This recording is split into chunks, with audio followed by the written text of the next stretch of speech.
to the investigation into the shooting suspect and why he opened fire inside the mall. Online theories are adding to the questions about the motive in the case. We get to that part of today's coverage with News 8's multicultural reporter Katira Winfrey. Well, Alexis, we know the 3 victims shot and killed Sunday night were Latino. That has many in the Latino community wondering if this was a hate crime. But for police, the answer to the question of why may be online and inside a phone and laptop.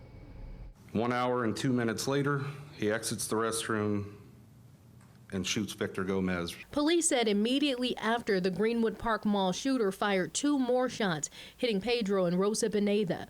At the time, police couldn't say if he specifically targeted the Latino community, but you'll find many in the Latino community who think differently. Why did this happen to us? Why did this happen to Indiana? Why this is not called a hate crime?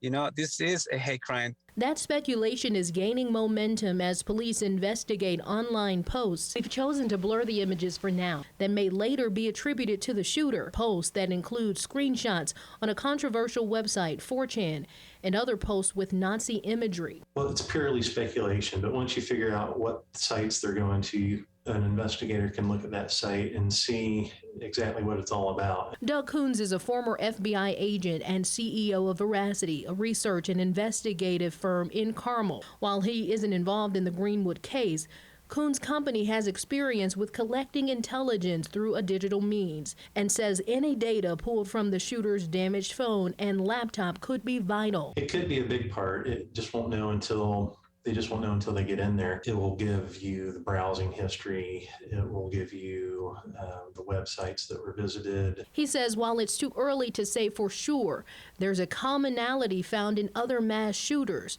with online posts and connections to controversial websites. We've had, unfortunately, 3 of those in just a very short time.